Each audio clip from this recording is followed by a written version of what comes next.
You are now listening to the Someone's Favorite Productions podcast network. Almost.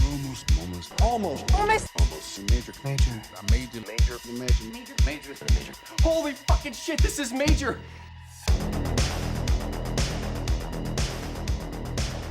Hello and welcome to this week's episode of Almost Major, where we talk about the many major studios and the films they release. We are on our Geffen Pictures miniseries. My name is Kevin Tudor, and I am here with Brian Doyle. Hello. And we have a super special guest. How do I introduce you? You don't. I'm just here. I've always been here. Always. Paulo Oyama's here. How are you, sir? How's it going, guys? First time caller, first time listener. No, but thanks for having me. I'm actively listening right now.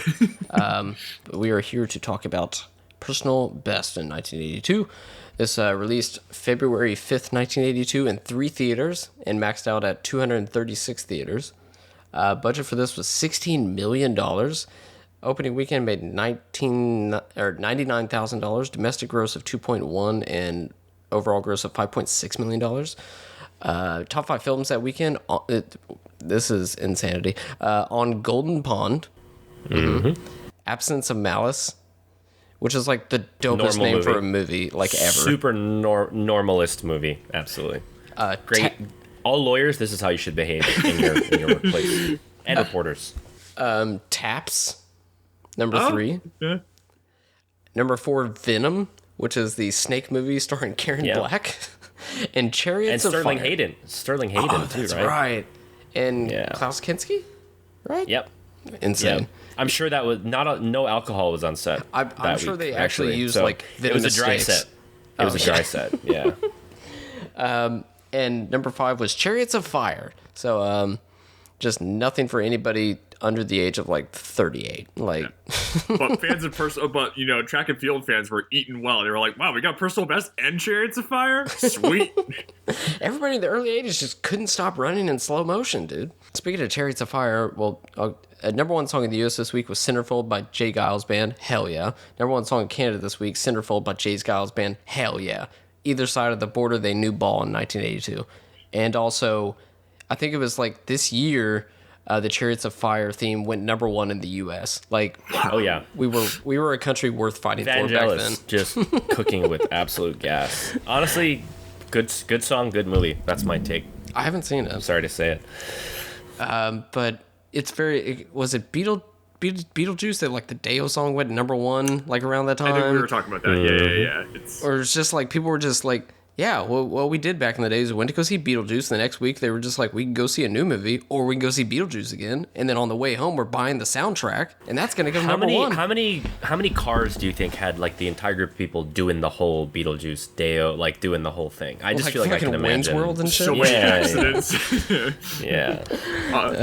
It's funny, actually. You talk about like soundtracks from movies, people pulling that. I think it was the other day when I was like, when people were like exiting one of the shows of Wuthering Heights. People were saying like, okay, so now I heard someone say, okay, so now we have 2 songs to play at the car now. I just thought that was really funny because I guess the Charlie XCX songs, some of which are good. I've listened to a couple of those and liked that, but yeah. I just thought it was funny. That is a weird signifier for a song. Be like, I could play that at the car. And be like, what are you, a cop? Well, I'm glad that one of the artists involved in the making of that film took the project seriously, is all I'll say about that. As somebody who loved Promising Young Woman and who's terrified to rewatch it, I have nothing to say. Saltburn, what a time. Plot description from Google. Young sprinter Chris Cahill, played by Mariel Hemingway, is having difficulty reaching her potential as an athlete until she meets established track star Tori Skinner, played by Patrice Donnelly. At first, the 2 women form a friendship as Tori and her coach, Scott Glenn, help Chris with her training. Gradually, Tori and Chris start having a sexual relationship and become very close.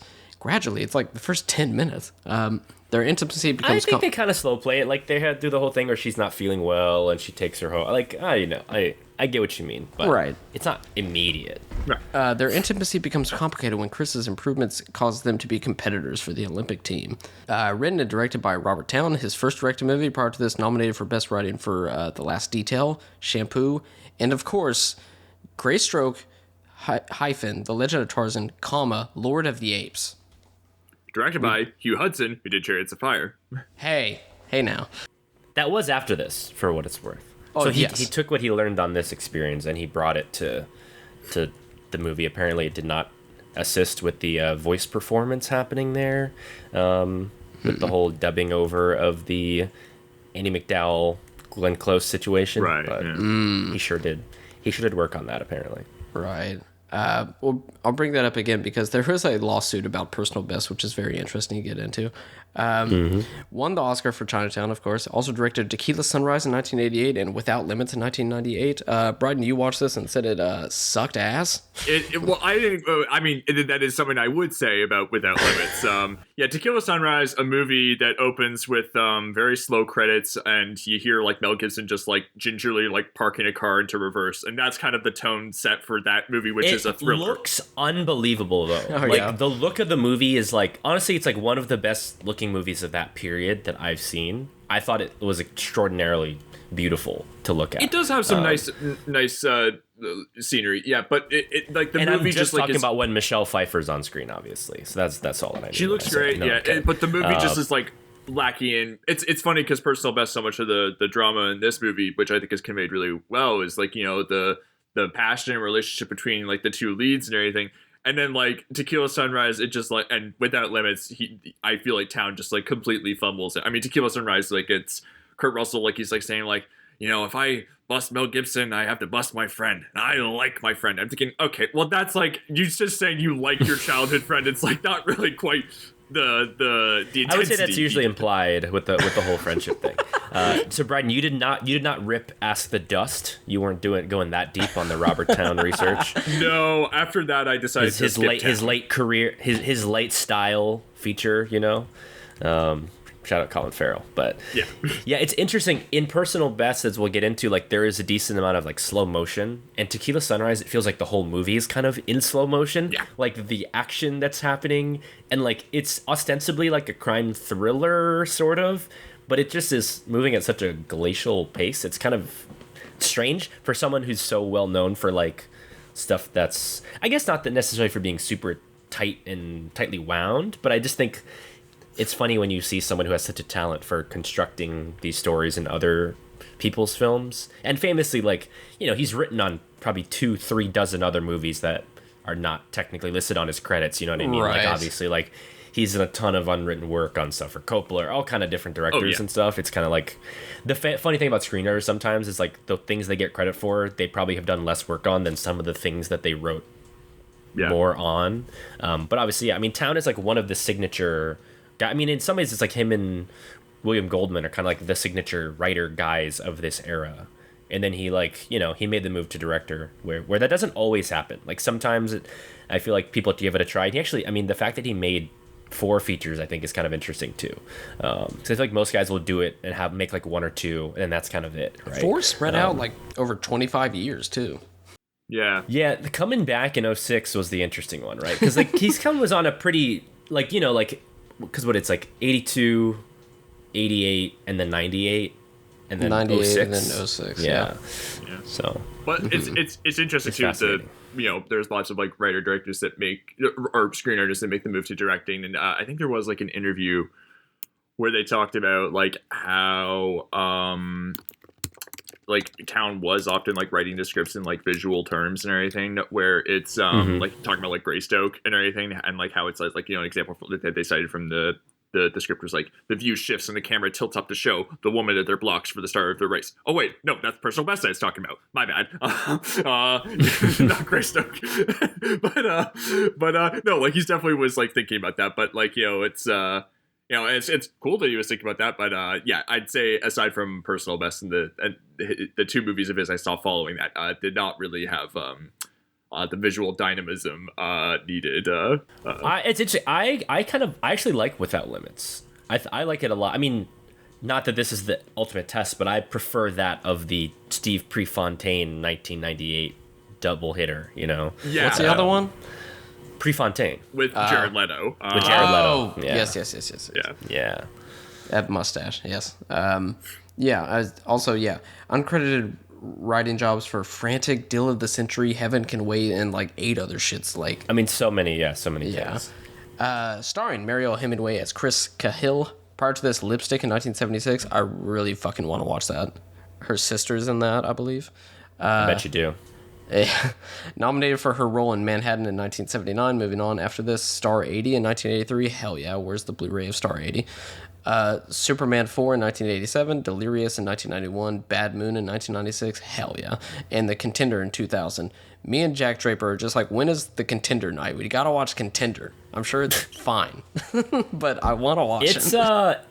It's interesting. The whole, I don't know how much you know about the Gary Oldman stuff in the movie, and like he basically nuked his own awards campaign because he felt like he needed to share his own political opinions, of which you can research if you'd like. But there's just a lot of interesting stuff surrounding the movie and sort of the politics of that time and how it was received and perceived versus how you were to watch it now. It does feature like a couple pretty amazing performances, but overall it's a very like all over the place kind of movie that you can kind of feel it getting pulled in all these different directions. So yeah, interesting movie though. Scott Glenn as Terry Tingluff. What are the names in this feature film? Teaching Mr. Tingluff, yeah. That's right. Yeah, Sleeper Cell activated me. Prior to this, Nashville in 1975, Apocalypse Now in 79, Urban Cowboy in 1980. After this, The Keep in 1983, sure. Silence of the Lambs in 1991, Virgin Suicides in 99, W in 2008, sure. And just recently in Greenland 2, you can just make sequels to movies like that now. You can do that. I mean, he's been in a million movies, so like it's interesting the ones that you chose to highlight, you know? What other ones? What an ones? Incredible career. I mean, he's great. He's great in Training Day. Like that's an eminently memorable role for me. And I mean, just like a million. I mean, Scott Glenn is just like the guy who's just in everything. He's awesome in Bourne Legacy, by the way. I have not seen Bourne Legacy, but as a Jason Bourne defender, I should probably watch that. They should make a movie called James Bourne, and it's just like his brother, and he just like does a regular guy job. He's like, Jesus Christ, it's James Bourne. Clocks in at 8 and leaves at 4. He's just a regular dude. Yep. Yeah. Kevin, we'll be talking about Scott Glenn again in Freedom Writers when we do MTV films. So look forward to that, I guess, where he's probably in it for like 5 or 10 minutes. Yeah. That's a classic middle school wheel out the TV movie for me. That's how I watched it. Yeah. I'm sure his role is just like, wait, you're teaching non-white people, and then it goes away. A lot of the cast are track and field athletes that have never really done anything else, so it really is just Mariel Hemingway and Scott Glenn in this that people would know. Trivia. Mariel Hemingway trained for 9 months in preparation for this role. She originally planned to train for only about 2 or 3 months, but with the delays and postponement and the strike around the time, allowed Hemingway more time to prepare for her role. The film's writer-director Robert Towne researched the project by hanging out with many track stars of both genders. The original plan was to show runners training for the 1980 Moscow Olympics. When the U.S. boycotted those games, some lines in the scripts had to be altered. Robert Towne originally wanted Jack Nicholson for the role of Terry. He politely declined. I think that would have overwhelmed the movie. I think that would, honestly, like, I guess he wouldn't have been that old, but I feel like that would make me supremely uncomfortable. Like, there's something about Scott Glenn that's a little bit less, like, I mean, he's still threatening in a way, but I just think Jack Nicholson, like, coming on to Mariel Hemingway would really just be quite unpleasant in a way that I think, like, really would make the movie not, like much more uncomfortable in a way that I don't think it's really going for. Yeah. I'm glad it didn't happen. Mariel Hemingway already looks like 12 for, like, 30 years, and then looks 45 when she turns I think 45. she was, like, 19 when she started shooting this movie. Like, this movie shot for, like, I think a couple of years because, like, of, like, it was, like, delayed because of, like, the strike you said and all that stuff. Well, it's fascinating, right? Because it's, like, her big thing post-Manhattan. And Manhattan was, like, this huge ingenue role. And obviously at the time, it wasn't quite seen the way that it is now. And so, like, it just was like, look at this amazing actress that we discovered. And obviously I think the kind of fraught nature of that project and amongst many other things that she was kind of doing with her, in her personal life kind of led her career down a different trajectory. But I think you can see in this movie that, like, she has real talent and, like, has a kind of, I don't know, holds the screen in a very compelling way to me. I also honestly thought Patrice Donnelly was pretty incredible. Very surprising how good she was. Yeah. They have such an interesting, like, I don't even know that I think they have such crackling electric chemistry, but I think, like, both of their performances against each other I found really fascinating because they have very different performance styles, right? Like, they're kind of both internal, but in very kind of different ways. But I thought that their kind of back and forth was really interesting. This trivia fact is very funny to me. While in post-production, the sound engineers could not quite capture the sound they needed to simulate the when a runner's foot hits the track during a race, they finally created the right sound by taking pieces of bundle audio tape and hitting the floor of the sound booth with the tape bundles. Or you could have just went out to a track and just got a microphone and ran around, guys. Like, I actually don't think that's true, because I think a lot of times when you're doing Foley for a movie, it's more about the idea of what something sounds like, and I think like sometimes the real thing doesn't quite sound right, especially when you try to record it.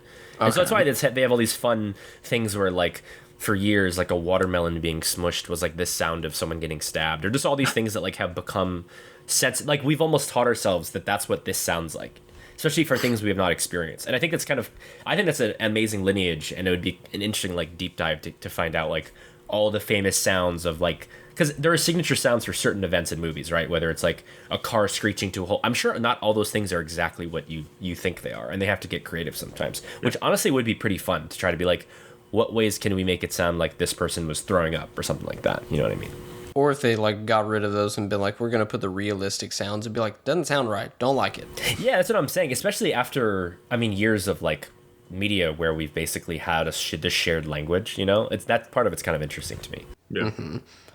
Bill Bowerman, a former Olympics track and field coach, asked Robert Towne to remove his credit from the movie.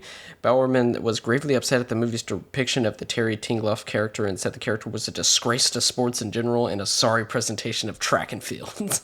And they had to tell him, the guy's not real. Oh, yeah, because there's definitely never been a coach that behaves in this way. That's totally untoward. Like, that's one of the funniest things ever. The concept of, like, any portrayal of basically any sports coach being, like, too extreme is one of the silliest things I've perhaps ever heard.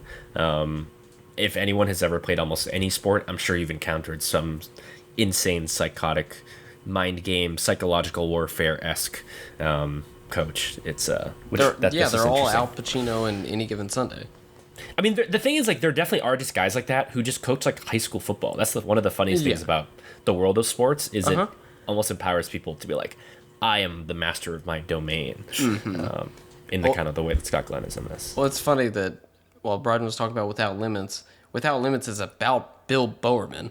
So even after he was like, hey man, your movie sucks and I don't like how you portrayed this coach, and you're just like, oh yeah, I'm gonna make a movie about you.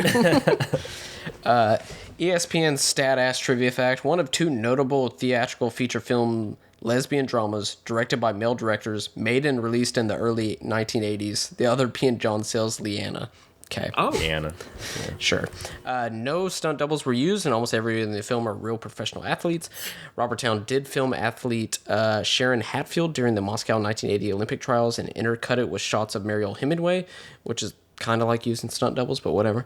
Michael Chapman replaced Ronaldo Villalobos as director of photography when the latter became unavailable after the forced break in principal photography due to a Screen Actors Guild strike, which shut down production for 2 months. Caleb Deschanel also did cinematography work for the picture for about 2 weeks. Big D. So there was 3 cinematographers. Yeah, because Michael Chapman had to go shoot Steve Martin in Dead Men Don't Wear Plaid for Carl Reiner. Yeah, had to. Well, he had to shoot all those other actors too. He had to shoot Humphrey Bogart. You know, he had to do all the heavy lifting with that movie. And then lastly, and this is a pretty big one because I have a New York Times article about it, but 2 months after the release, Robert Towne sued David Geffen and Stephen Ross, chairman of Warner Communications, for $110 million for fraud, corruption, defamation, and breach of contract. I want to sue people for that. That'd be fun. I don't know that you have any contracts, Kevin, so I don't know what I want to get a contract and be like, this is fraud. You have defamed me. And they're like, who are you? And I'm just like, this is breach of contract. Yeah. Rolling Stone, they did an interview with Robert Towne where they talked about that. Like, it was because like I think it was the SAG strike that where like he was trying to get them. He had like all the actors and like athletes set up, and then like the SAG strike was like gonna mess up the production. But then like David Geffen, like he was allowed to like get it made and everything because he was making it as an independent film, which I feel like that was like a thing I remember hearing about too, like when we had a strike recently with like SAG-AFTRA, like where it was like independent productions were allowed to go ahead as opposed to studio movies. But yeah, I have the article right here that has some very Interesting quotes. Well, in the legal document, he claims that like armed guards prevented him from accessing the editing bay and getting the prints, which is crazy. Ridiculous. Yeah, We're making like, movies, if that's folks. real. If that's real, that's kind of awesome. Like that's horrible, but that's kind of awesome. You know, like that's just what they used to do. He was crazy. He was suing Geffen, who he charged with forcing him to sign a coerced agreement through which he lost the rights to Greystoke, a script version, blah, blah, blah, which he worked on for 8 years. An almost tearful Mr. Towne described himself today as, quote, indignant and ashamed, the way you are in any rape that you have revealed in a public place. Dude. That's tough. Let's relax. Tough. Not ideal. An angry Mr. Geffen described all of Mr. Towne's charges as nonsense. Robert Towne, Mr. Geffen said, took a picture budget at $7 million and made it incompetently for $16 million. Kind of has a point. I look forward to defending this lawsuit, blah, blah, blah, blah, blah. Yeah. Insane. I don't know what happened, because I was surprised to even find this article, but I assure him they were just like, go home. Both of you, go home. It's kind of funny because I feel like most of the time these kind of disputes are not really made public, not like publicly available in terms of like even the description of how much was won or lost. Like most of the time when people are suing to get their name taken off something or suing their production company, I feel like it's not necessarily out in the public. So I think it's interesting that like this somehow is just out in the open. I know it's been a while, well, especially but even in still, 82, I feel like that was really not known about. Yeah, it's just fascinating because I think this stuff has also just been available for a long time. But, yeah, very interesting. How'd it feel going to the games, winning 2 gold medals? Would you lie to me and tell me it was worth it if it wasn't? I want to know exactly what's wrong. Look around you. Look at everybody. Now imagine how many bodies you all buried to get here. Games, the javelin, the discus, the sharp, their weapons. Don't kid yourself. You're here to kill anybody that gets in your way, and all the rest is bull. I don't know what scares you more. Getting beat by Tori Skinner or beating. Runners to your mark. Get set. That is all the trivia I have, so initial thoughts. Wait, may I share a bit of trivia too? Because we were talking about the bad coach character in this movie. Scott Glenn. What do you mean, normal coach? Yeah, oh, yes, normal of course, guy. so normal. Scott Glenn was quoted as saying, he calls Robert Towne Bob.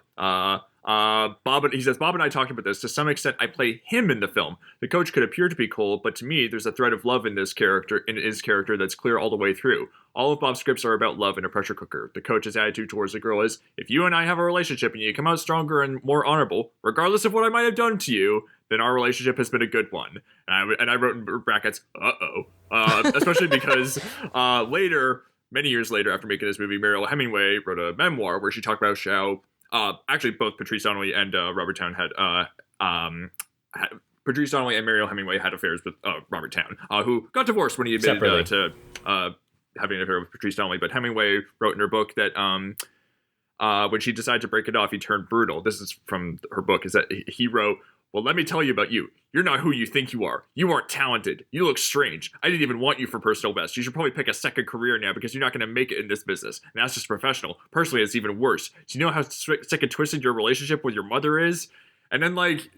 And then, like, you know what's crazy? That's exactly what David Geffen said to Robert Towne after the making of this film, word for word. Word for word. But yeah, you're just like, oh, jeez. Yeah, I mean, watching this movie, I was like, I like this movie fine, but I was thinking like, oh, jeez, Robert Towne does not sound like a guy I want to hang out with. I mean, also, well, the other thing too, I wanted to share an anecdote from the Rolling Stone thing was in his office, he has a picture portraying him as a Hollywood Saint Sebastian with each piercing arrows labeled for a trial he endured making personal best. And I'm just all right, man. Get out of here, man.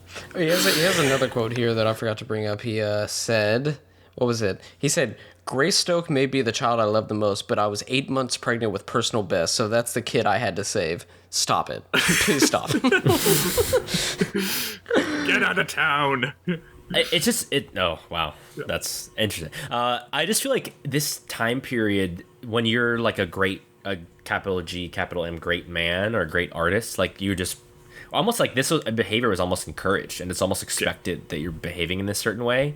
And like, it's just interesting to think of like, if these guys existed in a different framework, would they still have still done this kind of stuff, or would they have curtailed their, you know what I mean? Like they were a manager we're now like in a place where at least to some degree, like that stuff actually does not really help you be successful. Like I think in this era that literally was like a thing that executives or guys were like, yeah, we need a go-getter. This guy gets it done and whatever, you know, through any means possible. How does Joel Silver exist if not for that mindset? Like, woof. Just wild. Okay. All right, that is all the trivia we have. Initial thoughts. Paul is our guest. Would you like to go first about what you thought about Personal Best? Yeah, I'm a big fan of this movie. I had seen it before, but it had been a while, and so this was kind of like me coming to it somewhat fresh, I guess. I just think the frankness that it looks at the athlete's relationship to the human body is really interesting, and I think like that's a thing that not enough movies really explore, is the almost inherent sensuality you have with like teammates or training partners. And I think the way that these women navigate that space is just really fascinating to me, and I just think it mines a lot of great ideas from their relationship to each other, to their sport, like the ways they're trying to motivate each other, but then they're not trying to be too good, and the way that, you know, Chris is like, she almost has this self-awareness eventually that she's become like the better athlete. Yeah. And then she's trying to navigate that with her relationship, and whether it's worth it to her or not to become greater at the sport that, you know, she's participating in at the cost of the woman that she is, you know, at one point in time in love with. And so I don't know, I've just always thought this movie was really, funnily enough, after the conversation we just had, pretty forward thinking about some of the realities of these people that are in these high stakes, high pressure situations, and the people that they are in those situations with, because these, especially like these kind of pre-Olympic trial groups, like this is all such a small insular community that you don't really get a lot of access to. And I think like it takes you inside their world in a way that I thought was really successful. Yeah, I had seen this before. I think it was on Criterion Channel back in like 2021. It was like part of like a series of films. Like it's been on a couple times, like here and there. I think it was on again like last year at some point. Which was nice to sort of spotlight that movie, because I think I'd first heard about this when back in the day of like Ebert Presents had the movies. They had like episodes from the vault of like Siskel and Ebert, and they had a whole. Well, I was going to talk about this. This was in both of their top 10, Siskel and Ebert in 1982. Yeah, and they did a whole episode on like queer representation in movies at that time and everything. And Personal Best was one of the movies they spotlighted at that time. So it was like just sort of kind of in the back of my head for like all those years before I finally got to see it. I like this pretty well. I think like it really like does like, you know, it's funny because I can't really think of that many movies about like, you know, track and field and everything that are like that I've seen. And it's and I do think like Towne as a director with like his 4 editors and Chapman shooting it, it does really like, and all the sound design is like really, it does make it feel really dramatic and everything. Like all those like shots of like, and like really tactile with like the shots of like the sweat hitting the ground, and like, you know, when it is like that sort of subjective sound where like the crowd fades away and like you got like the heavy breathing and, you know, sort of like the swishing in the air, and like, you know, it's really minimalist. Like the sound really, it's almost like it singles out on one individual sound that it's trying to portray in each specific moment, and then it like really dives into that, whether it's the breath, whether it's like the feet on the ground. Like I feel like it's like one at a time in a way that's kind of interesting. It's not like this overlay of all this stuff going on. Yeah, and it sticks with like the runners for like pretty much all of the action, like not really cutting to like the crowd or like the coaches on the side. It's not interested in the crowd or like anyone around the sport at all, which is kind of interesting. Yeah, I mean? Which in Without Limits, I feel like Towne and his editors are cutting too much to like the crowd and the people on the sidelines. I'm like, this is like not quite working for me. But yeah, no, I liked that a lot. It's and I think like the drama, like really you sitting with like the characters and getting to know them in like their sort of low key way, where like, you know, that first like long night together that like Donnelly and Hemingway have is like, it really is like that effective. Shit, they would shoot you try to make something that sexy today. Holy fuck, dude, that scene is insane. It's so, well, it's just like the intimacy is just very effortless, and I think a lot of the reason is with for that, and for what we're saying earlier about not having to cut to the crowd, is because they use real athletes who like have this, again, level of physicality that doesn't necessarily need to be performed, that it just kind of comes somewhat naturally to them. And it's just part of who they are, and I think that kind of allows that stuff to shine. Yeah, no, it's, and it's like it's so interesting how the energy of that scene like shifts like so subtly and everything, or like is so gradually, like when it's like they're arm wrestling, it's like kind of like this jokey thing, and then like they're like, you know, like get those like tighter and tighter close-ups and everything, and like they're kind of like laughing, and then like they actually like start like sort of breathing heavily because it's like, okay, this is serious now and everything. You get those like, biceps inserts and everything. Oh yeah, it's really gets like that. You really feel the heat of that moment. But then like also like there's like just really good moments that like I like this just sort of humanize them and everything in between the training and everything. Like after like one of the training sessions, it like just cuts to like, you know, Hemingway and Donnelly like reading and everything, and then like I think they do like the pull my finger sort of bit, just like sort of silently and everything, which is like a callback to when they first met and everything. I do think the movie sort of has like a weird rhythm, I'd say, in like the second act when they start really like training. Like it's like there's like, I'd say like some of the montages have like kind of a weird stop start rhythm where like it's kind of like cycles between different types of music like very quickly, and like kind of like it feels like you're ramping up into a long montage, and then it kind of just like shifts to like a new thing. It's, I don't know, the editing occasionally threw me off in this movie, and you know, I also might have just like stressed myself out by watching this movie like not long before we started recording, which sometimes is like just a thing on my part. But no, for the most part, I quite liked this pretty well, and I think all the actors are quite good. And yeah, like, you know, like you said, like we were talking about, I think a lot of the actors in this are like non-actors and everything, but like they all like blend together pretty well and everything. Like you do feel like there's like a natural sort of he's chemistry. not asking them to do anything that's that outside of their experience, I think, which is, I think, important to it. Like the people that are non-native actors, he's not really like the type of emotional scenes are pretty like normal stuff that people behave. You know what I mean? Like sometimes characters in movies are in situations that most people would never find themselves in. Whereas I feel like the kind of relationship that this is centered around, or the relationships that it's centered around, are very much true to a lot of athletes' lives in terms of the kind of like somewhat casual, somewhat serious, very physically based relationships that I think like oftentimes come out of this kind of world. Yeah. Oh, I will say the one thing that I did sort of bump on this time around was not like the inclusion of like Kenny Moore, who plays Mariel Hemingway's later boyfriend in the movie, who was a real athlete and is portrayed in Without Limits as by Billy Burke. His character, the way his attraction to Mariel Hemingway is conveyed is a little goofy to me, where like, you know, it's like, well, Kevin is just really jealous of that moment they have together in the bathroom, is what he was telling me before we started recording. He really wants someone to do that to him, you know, just to aim it. Also, I pay for that experience. I don't have to worry about that. That moment, maybe it's like there's a lot of bodily functions, sweat. There's breathing heavy on the soundtrack. It very much explores the body, because you don't get that in fucking football movies or stuff like that. For personal best, for track and field, like it is just your body, and it's like exerting it to its 110 fucking %. So yeah, there's sweat. There's pulling my finger jokes. There's holding somebody while they piss, which who says that I want that? Stuff like that.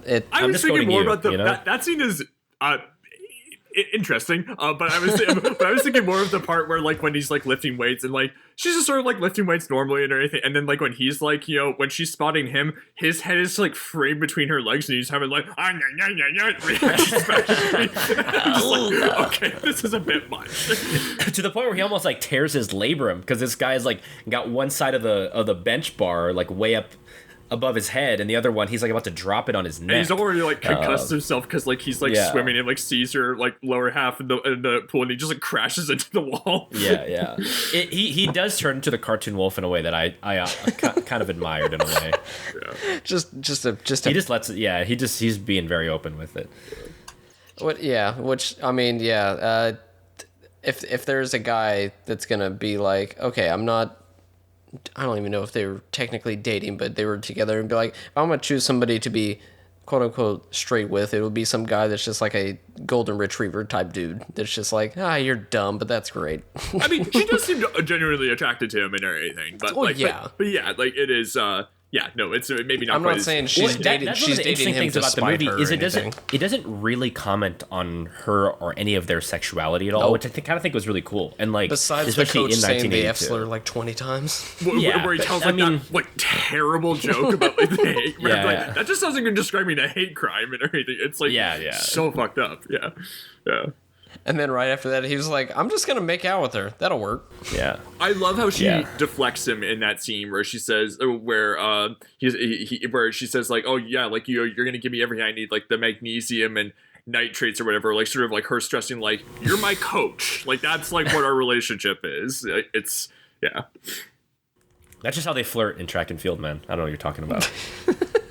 Nobody can ever Getting tell deep because in the they're always weeds. just talking about their stats.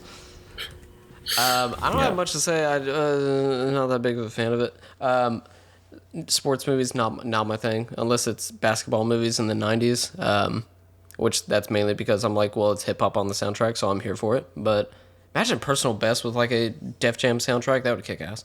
I would say the hip hop music that was being made at the time, I don't know that we need to like. I went to the store today and bought myself a shirt. Like, I don't know that we need that. We on the need soundtrack. Curtis Blow. We need a 9-minute Curtis Blow track on here. Come on.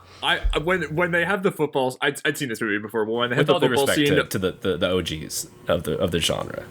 when they had I'd seen this movie before, but when they had the football scene came up again when they were playing the Doobie Brothers, What a Fool Believes, I was vibing in my seat. I was like, dancing to the music. That's a very good song. And when Fleetwood Mac, You Make Love and Fun comes in during the party scene where she's like Patrice Darling's like tripping over the guy trying to get Meryl Hemingway to get out of the room. Oh, it's so good. Yeah. There's so many. Like, I was noticing every time they throw a party or they're hanging out with somebody, everybody has flannel and jeans. There's so much jeans in this movie. Like, everybody wearing jeans that like weigh like 30 pounds, like heavy ass 80s jeans, and they're all smoking weed with the tweezers as if they are all narcs, which is just fantastic. I love it. Oh yeah, that's also wild too. When Mariel Hemingway gets like food poisoning in Colombia, and the doctor and the medical doctor gives her weed, man. opium. You're like, I The do guy who this for all doesn't my speak patients. English, mind you, and they're trying to communicate with this guy. They're like, what does she have? What are you trying to give her? Yeah, and like one of the athletes says like, it's like, it's okay, they do it in English. Like, are you sure? It's like, no, I'm not sure, but let's try to just get her better. Yeah, food poisoning, gunshot, who cares? Just smoke weed. You'll be fine. My job here is done. This was implemented by the strike Screen Actors Guild around the time, and that's what basically made the budget balloon up like by $8 million, because for like the 2 months it was delayed. Apparently they had to pay like $120,000 like every single day because of the contract. That's interesting. I'm serious. So, Kevin, I'm surprised. Like, was it just that the subject matter didn't really interest you? Did you feel like the movie, like, what about it, like, didn't really work for you? I did see somebody describe it as like proto mumblecore, and I was just like, that's why. Like, it's I don't know. It's This looks so much better than that stuff. That's though. like the most buzzwordy, random. Like, that's, I don't know. That's like not really what the movie's really doing at all. I Also, understand. people in mumblecore don't play sports. They are you talking 1000% about? they don't play sports and they don't shower. Well, isn't there understand. a Duplass Brothers movie called the Dodeca Pentathlon or whatever? I mean, Shut but like, up. No, there's not. Yeah, it's not really about the sports. I mean, this is like literally like about like the athletes in a way that I think that like that's one of the most interesting parts about it. Well, I was to definitely me. into it way more the first half than the second half. Basically, when they start, It is kind of the John Mulaney happy birthday card bit as a movie a little bit. Like, because the not second half, totally. I'm just like, they're actually like competing. Like, I wanted to. What was their dynamic? I want that. I mean, besides their kind of like first attraction scene, I actually think that scene with them at the car near the end is really great. Like, that's one of my favorite moments in the movie, where they're about to get out of the car and they're like, are we together? Should we see other people? Like, the scene between them I thought was really fascinating, and like, to me, one of the best parts of the movie. yeah, and I also like that like they're having these dramatic arguments where it's like the stakes of that conversation where it's like they're just kind of, it seems like they're arguing about just like kind of a minor thing, but then it's like 2 lines later it's like, are we gonna break up and everything? How like it can be just like a little thing will cause like a breakup. But also what I love about sort of like that scene where it's like it's this dramatic thing taking place and everything, but in the middle of the conversation, like one of their teammates like hops in the car and it's just like, hey guys, how's it going, and everything, and it just like walks away. I like that. Like, and I like that it's just like, because sometimes in real life you'll just be having like conversation that like, and someone else is like just off doing something else and they're completely oblivious of like what's actually going on around them. I thought that was an interesting little detailed. The ending is also fascinating because the reality of the Moscow Olympics boycott just changes kind of like how what they do at the Olympic trials means. Because even though like to them, they have basically got to the goal that they're trying to accomplish. Like, and honestly, I think the ending is pretty thrilling. Like where you have the moments where Patrice Donnelly's character is injured potentially and maybe can't go, but then is she really milking it because she just wants Chris Cahill to be on the team? And then you kind of have this big redemption moment at the end. But then it's like they make the Olympic team, and then for an Olympics that they're not attending. So it's kind of like that. Almost this was their Olympics in a way. Like the trials, that was kind of what it was all for. And it's tough. Like, can you imagine being like an Olympic athlete for like 4 straight years, continuously putting training and like every single day? This is like more time consuming than like a job, like a full-time job. And then the Olympics come and you do everything you need to qualify. It's not even a thing where, like, I even have sympathy for athletes that, you know, get injured during the opening run of whatever their sport is or whatever. But it's not even that. They don't even get a chance to try. Yeah. Which is kind of like an interesting kind of almost undercutting of all this work that's gone in. And I think it underscores that it's about the relationships ultimately and the way that they kind of like found a way to uplift each other in the end, despite the fact that it was not necessarily like going to lead to anything for themselves long term. Yeah, I mean, I guess the consolation that they can have is that they prove it to themselves that they could do it and everything. Totally. Yeah, but yeah. And like I mean, like really, that's all that they probably really care about is like what one another thinks of them. But it's weird, right? Because like I think about this part of it too with these Olympic teams, especially for certain nations. It's like you're all training together, but there's like this silent thing of like we're all actually competing for the spots in the real Olympics. Mm-hmm. So there's almost like a ceiling to how close you can get with some of your teammates, because ultimately like you or them are going to be responsible for one another literally not being able to do the thing that they've wanted to do their entire lives. So it's kind of interesting in that aspect. Like it doesn't really get too into any of their teammates because it's so focused on their relationship. But it's funny to think in the periphery of all these people that are probably like, man, these girls are just like sleeping together, making out, whatever. And then now they come in and they both make the Olympic team. Like that would probably piss me off too if I was one of the other women running in these events. Mm-hmm. Do y'all think y'all can compete in track and field, the Olympics? You think y'all got it? No. I mean, I played a bunch of sports throughout high school and stuff, but track was just never something that I was super interested in. I feel like there's such like I don't know, individual sports generally don't really do it for me. Like I like the sense of participating in a team and being with other people and working together towards a common goal. And I think like the almost like megalomania that is required of someone who's like a track and field athlete is the kind of thing that I find a little bit daunting, honestly. Yeah, like what's the closest you get to like team and like the track and field thing? Is it like the relay race? I guess is like the closest you get to like where you have to. But even then, it's like you're real like it's like just room to be mad at someone because eventually someone's probably gonna be a little bit slower than someone else, and so it's like there's even the weird dynamics of that. But like I think I mean the relay that kind of thing is the close. I mean if you think about it, I guess like if you're on a track and field team, you're all kind of competing for your country to try to basically be successful on a bigger scale. But like like in terms of the actual events you're doing, it's very much you're in your own world.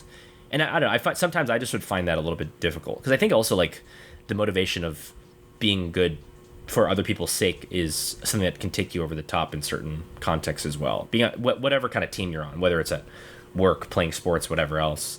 Like I think that's kind of I don't know, to me that's the fun part of competing in sports. And so like this kind of thing I'm just I couldn't. Just the diet that these people have to undergo and just the lifestyle is just like it's not fun. And like I just don't find the events themselves to be very fun in and of themselves. So I think that would drive me crazy. Like I can play other sports because I just like enjoy them, and like the tiredness and all the other stuff is like the price you have to pay to play this fun game basically. Whereas like track and field, they're not really games in the same kind of way, I don't think. Yeah, you talk about the dieting makes me think of the in Challengers when like you're like cutting between like Mike Feist's character is like a teenager where he's like just like playing tennis as a teenager, he gets like scarfed down like fast food and everything, but then like when he's like he's being trained to be like a professional tennis athlete, he has like different like labels of stuff that he has to eat and drink. I'm just like this seems so stressful. I would not want to do this. Yeah. You know what this movie made me think of? Have you guys ever seen the Tony Richardson movie Loneliness of the Long Distance Runner? It's definitely a very different in terms of its approach to the relationships, but it is a very similar like training for the Olympics. this collective of people, and that is more so about the different backgrounds that people come to on the team. But I would definitely recommend it as a movie about running / track and field. That is like a really great exploration of that. I think I have this watch listed. Yeah, no, I'll definitely have to check that out. Appreciate the brain popping up. It's very much a more downbeat old British style, but it just made me think of it just because we were talking about track and field movies. Because I mean, there kind of was a run of them in the like 70s. I mean, obviously something like Jericho Mile is sort of a good movie, a different story that's kind of in a similar vein. But it's funny because that was a sports genre that existed for a while, and like I would say post 2010, like is like McFarland USA and Race the only two that I can really think of. Which I think are both decent movies. I think like McFarland USA more successful than Race, but like they're all right. Back in the 70s, kind of a genre that died out. Back in the 70s, 80s, they were like, so you just run? That's it? That's insane. That sounds like a movie. I have an idea. Yeah. Yeah, I guess it's one of those things where it's hard to iterate on it too much unless somebody just has a crazy story off the track. Because like, I mean, Usain Bolt is like one of the greatest athletes probably we've ever had, but I don't know that he's that interesting of a figure to tell a story about. He just is insanely fast. I don't know much about him, so I can't comment on that. But it's interesting too about like dramatizing the sport. I mean, I think about like, you know, I love like a good obviously like the stakes in like a foot chase scene in like an action movie can be like a little bit more life and death than like, you know, just like a I just can see race. I'm just glad we don't have hacky scenes of like this guy, you know, he got fast because he was running from, you know, the cops or something like that, and then it turned out he was really fast on the track. Without Limits does that though, where it's like also talk about like, I don't know what made Steve Prefontaine run, and then it cuts to Steve Prefontaine as a kid being chased by kids who call him like anti-German names by the bullies. Yeah. Yeah, I wonder what it is that Robert Towne felt the need to revisit this world, or maybe it's just like he did so much research. He's like, I need to do something with this. Yeah. And it's funny to imagine like the mad dash to get the movies about Steve Prefontaine made in 1998. Like there's other times where it kind of makes sense because it's just like a topical thing that, you know, like White House Down and Olympus Has Fallen kind of makes sense to me as types of movies that people would want to make. But like the idea of like this two biopics about the same guy in the same year, it's just frankly just bizarre. It is. Yeah. Don't know what was going on there. Yeah. And look, again, they're just like, this guy runs fast. We need to get a movie about this. Watch him run that fast. Like I'm not saying he's not. You know, I'm not saying he's faster than I have ever been. But you know, Steve Prefontaine is not necessarily like, I don't know. He's not Usain Bolt. Is what I'm saying. The other weird thing? I mean, I guess just because you're kind of hemmed in by like looking at that guy's life and everything. It's like the movie like ends where like he's like working on getting like breaking a record and everything, and he's saying like, I think I'm gonna break this record, and then like he dies in a car crash before he can like actually compete and everything. So like it's I mean, of course that's the nature of that. Like this the story itself is compelling in that way, but it's like almost dark to think about. That's what it takes to get a story told about a person in this sport. You know what I mean? Like he just ran and that's it. Did he die? All right, well now we have a story. And I think like this personal best. The reason that I think is so much more effective than that, just as to put them side by side, is just again because it's not about like the life events themselves. It's about the in between moments that I think like make human beings interesting inherently, right? And that's like a pretty hacky thing to say, but I think like in general, like it mines a lot more out of the small nuances of their relationship to their bodies and each other and their sport and everything, and like the weird psychological stuff of Scott Glenn. I mean, I'm pretty sure the first word he says in the movie is, and pardon the harsh language, but I'm pretty sure "cunt" is the first word that he says in the film. I'm pretty so that's sure, pretty crazy. Normal guy. So kind of a real early showing of who he is as a dude. Mm-hmm. Yeah. Yeah, you really don't. I mean, he also seems like just more contemptible in like some of those scenes where he's like coaching. He's just like, you know, yelling like at players while he's just like lounging on the bleachers with a beer. I'm like thinking like, come on, man. I know you're not supposed to be running alongside them, but like you look really annoying here. Yeah, he's living the chill, laid back life, and he's expecting these people to like basically pass out from working so hard. Yeah. Mm-hmm. But such is the nature of the job, I guess. That's true.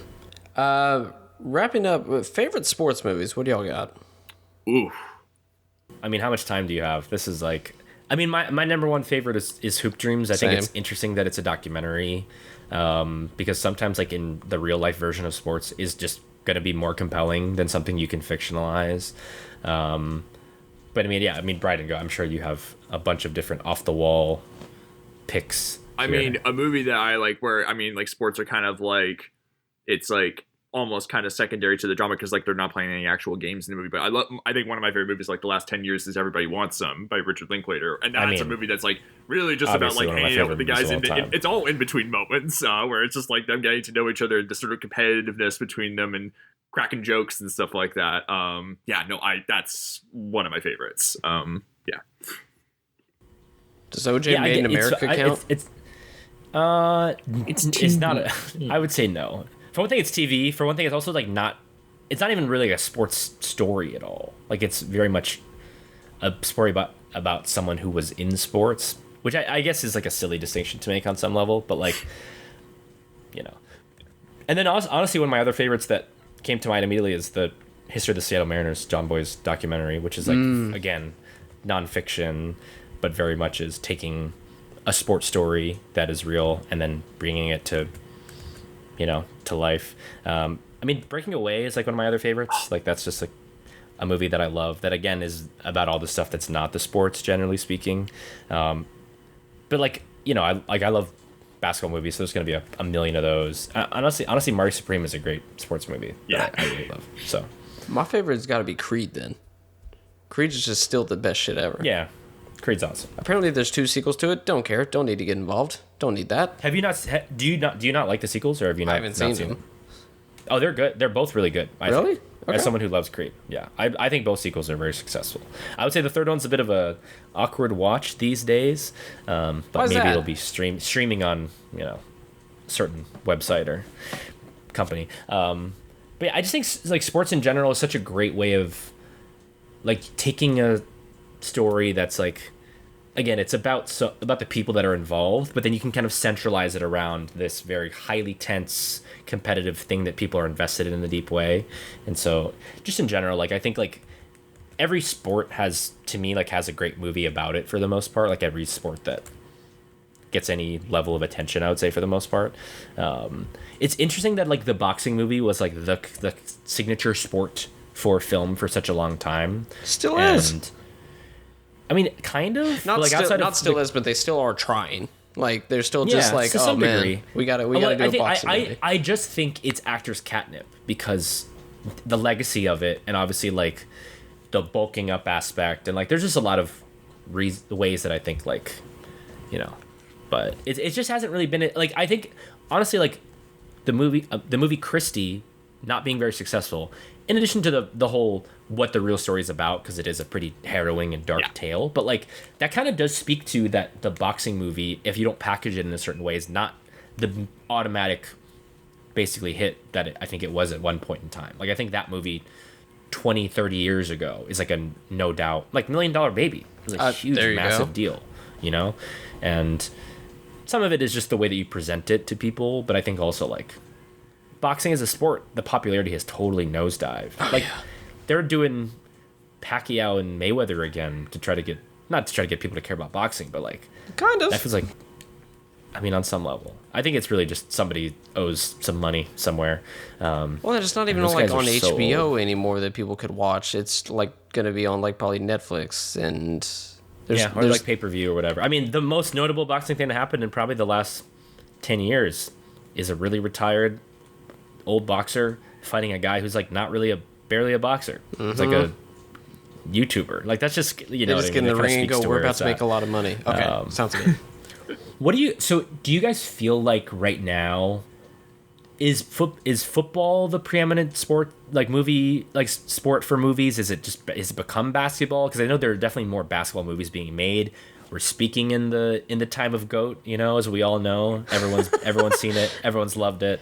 I don't know, because like I'm not one of those people that says sports ball, please punch all those people in the fucking face. But it's like I see it and I just like it doesn't register, so I just don't think of them.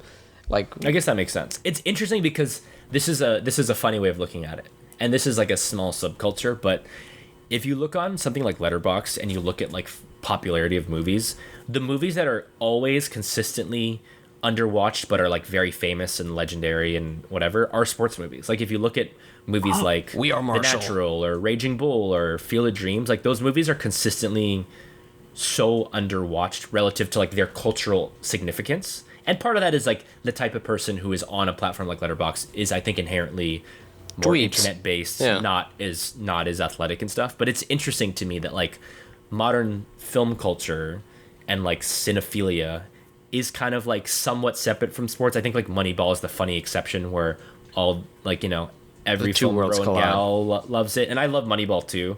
But it's interesting, like you kind of need something to be, again, presented in a very specific way for those stories to land. And obviously, they weren't always automatic hits. Personal Best was not exactly burning up the box office in 1982, but I think there definitely used to be much more of a firm place, and now it's a little bit more inconsistent when they come and go. But I mean, honestly, like jokes aside, GOAT is doing really well. Part of that is because it's an animated family movie, but part of it is because I think like certain sports have exploded in popularity. You know, it's surprising that there's not more successful movies about soccer, because you would think it would be such an easy sell for a worldwide phenomenon, but it's a hard sport to film too.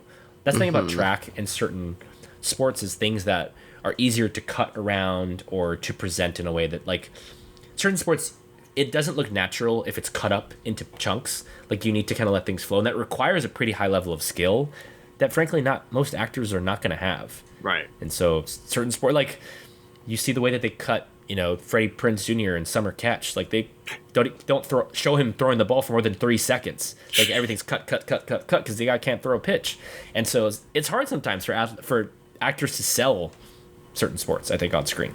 That's true. Which, I mean, that's why you hire athletes and be like, "Can you act?" They're like, "I guess." Then be like, And sometimes "Hey, they actor." can't. Sometimes it's like Anthony Edwards is just really good in the movie Hustle. You know, it's just weird. Yeah. Like there are just random examples where that stuff is successful, but you are rolling the dice, and it's not a guarantee. I have to shout out the funniest film of all time, Basketball. That's my favorite sports movie. Absolutely not. Abhorrent film. Absolutely. The best of the Deplorable. best. We should have stopped making movies The after things that. the things that it's asking Ernest Borgnine to do are just like, quite frankly, just Incredible. unconscionable. Unconscionable. Whip It is great. Tokyo Fist is great. Oh yeah, Whip It is really good. I rewatched that last summer. It's so much fun. Yeah. You gotta do like a whip it, stick it. I was double about to feature, say Stick you It know? is also good. 2000s, and yeah.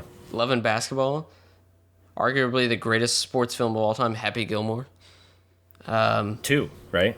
The second one. Kevin, I think you might be said you watched this as a kid, but for Tony Scott research when we do Last Boy Scout, have you The rewatched Fan. The Fan recently? I do have the Blu-ray of that. I have not seen that since middle school, but that made a huge impression on me in middle school, especially when used to there's always numerous Nine Inch get- Nails needle drops. That and The Ref, I used to always get mixed up. Very different movies. I but know, yes. I know, but it's just like the titles are, you know, I don't know. For some reason, I always got Personal Best and also a late 80s gay film, Companion. what's Longtime it called? Companion? Yeah, for some reason I get those confused. And I'm just like, they're not really the same at all. I was like, Companion, the 2025 film? oh, I get that confused with everything. Because Yeah, I'm just yeah. like, I saw it in theaters, don't remember it. But the Goo Goo Dolls needle drop is simultaneously like amazing and also the worst thing I've ever heard. Like, I'm just like, oh, that's why her name is Iris. Go to hell. Like, what I should name her? I was listening to Goo Goo Dolls around the time. Best name reveal since the end of 500 Days of Summer, dare I say. Let's talk about 500 Days of Summer. I got 3 hours to spare. No.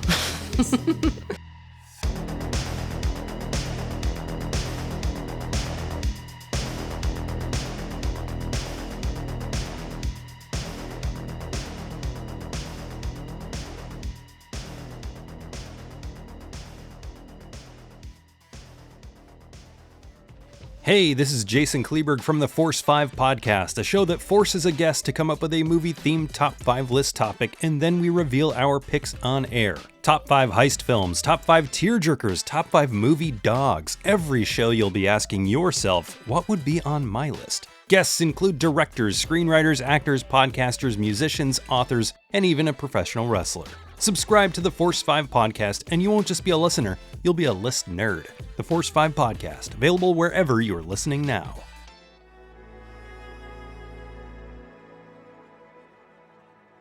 Thank you for listening. To hear more shows from the Someone's Favorite Productions podcast network, please select the link in the description